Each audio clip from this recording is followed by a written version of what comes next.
week at the studio, I had a lot of new clients and I had a lot of people ask me about injuries and what they should or shouldn't do in class. And so I'm going to approach 4 issues in my answer: back issue, knee issue, wrist, and neck issue. But before I get into the 4 different areas, my overall biggest piece of advice in terms of injury is striking a balance between becoming obsessed with your injury and finding a place to now gain strength to support the recovery of that injured place. So what you think of is what your body's going to end up feeling. So if my back hurts and the whole time I'm doing a crunch, I'm obsessed with my back, I might end up feeling my back more, but I should really be thinking of my core more. So that being said, let's start off with the back first. When you're doing a Nalini method class, I think a couple things you should avoid is maybe putting on the ankle weights. There's no need for that added resistance for yourself or added weight. You really want to be able to zero in safely on your back and what you're doing. Staying away from impact, maybe skipping the jump squats in class. And then when you're doing a plank and push-up, really understanding the power of your core.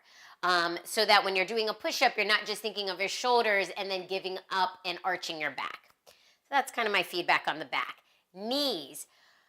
Again, staying away from jump squats, the high impact stuff. But when you're doing thigh work, really being on the balls of your feet. So if that means that you're not coming down as low as in the exercise, so be it. You'd rather be higher and in the form and be able to zero in on your thighs. If you're doing any workout and you're not feeling what the targeted spot is, it's a moment where you should say, let me reevaluate. Let me align my body correctly.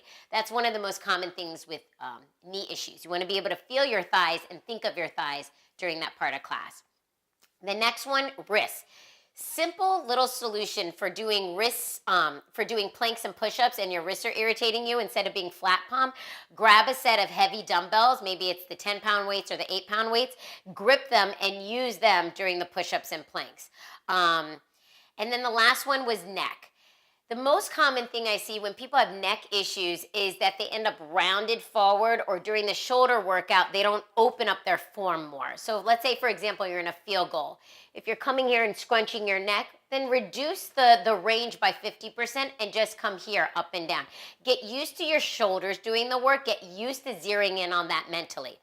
So at the end of the day, really, I guess what I'm saying is you have to become your own personal trainer when you have an injury. So whatever feedback I'm going to give you or any instructor is going to give you should just be complementing a dialogue that's happening with yourself, where you're focusing in on form, but you're being aware of a targeted area that takes your attention most of the time, rather than the reverse, where you're obsessed with the injury and forgetting about the form.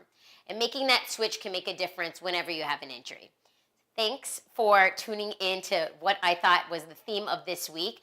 But write any comments below, because I'd love to answer any specific questions about exercises or about the motional workouts, all of it. Connect with Rupa. You can hashtag, email, or comments below.